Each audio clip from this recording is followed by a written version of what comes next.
এখন যেটা দেখাবো এটা হচ্ছে 10,413 সবার মধ্যে। এখানে সবাই অভিমত ব্যক্ত করেছে। একটু খেয়াল করবেন কি হবে। যখন সবার মধ্যে এসছে বিএনপি 39.1, আওয়ামী লীগ 17.7, জামাতে ইসলামী 28.1, এনসিপি 4.9।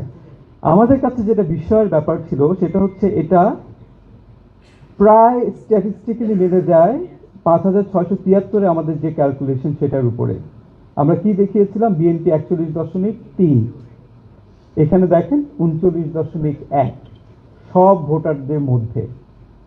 ঠিক আছে, তাহলে সব ভোটারদের মধ্যে সবচেয়ে উপযুক্ত বল মনে করছেন 39.1% বিএনপিকে, আওয়ামী লীগকে সবচেয়ে উপযুক্ত মনে করছেন 17.7%, জামাত ইসলামীকে সবচেয়ে উপযুক্ত মনে করছেন 28.1% জনগণ, এনসিপিকে 4.9%।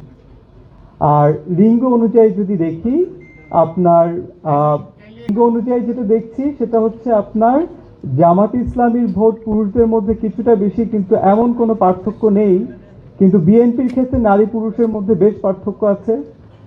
আওয়ামী লীগের ক্ষেত্রে নারীরা বেশি ভোট দিয়েছেন দেখা যাচ্ছে ওভারঅল বিন্যাসের ক্ষেত্রে যদি দেখা যায়, এবং এনসিপির ক্ষেত্রেও নারীরা বেশি ভোট দিয়েছেন এনসিপিকে। আচ্ছা, মোনালিসা হেভি ফ্লো 15 পিস প্যাকেটের সাথে 8 পিসের একটি প্যাকেট একদম ফ্রি। ভোটারদের মতে কোন দল সরকার গঠনের জন্য সবচেয়ে সম্ভাবনা রাখে? আমি বলেছি 3 স্তরে প্রশ্ন করেছি। প্রথমবার জিজ্ঞেস করেছিলাম কাকে ভোট দিবেন, দ্বিতীয়বার জিজ্ঞেস করেছি কোন দলকে সবচেয়ে উপযুক্ত মনে করেন, আর এবার জিজ্ঞেস করছি যে কে সরকার গঠনের সবচাইতে বেশি সম্ভাবনা রাখে। আমাদের রাউন্ড 1-এ সরকার গঠনের সম্ভাবনা বেশি বিএনপির ক্ষেত্রে বলেছিল 29.3, রাউন্ড 2-তে সেটা বেড়ে দাঁড়িয়েছে 40। অর্থাৎ সরকার গঠনের সম্ভাবনা রাখে বিএনপির ক্ষেত্রে বলছেন 40%, জামাত ইসলামীর ক্ষেত্রেও সেটা বেড়ে গিয়েছে, ছিল 17.5%, এটা এখন বেড়ে হয়েছে 23.3%। আওয়ামী লীগের ক্ষেত্রে সেটা ছিল 6.3%, এখন বেড়ে হয়েছে 12.1%। আপনারা সবাই নিশ্চয়ই চিন্তা করবেন সবার ক্ষেত্রে কেন বাড়লো। এটা কারণটা হচ্ছে এই অংশটা, বলতে চাই না মার্চে ছিল অনেক, সেটা এখন কমে গিয়েছে।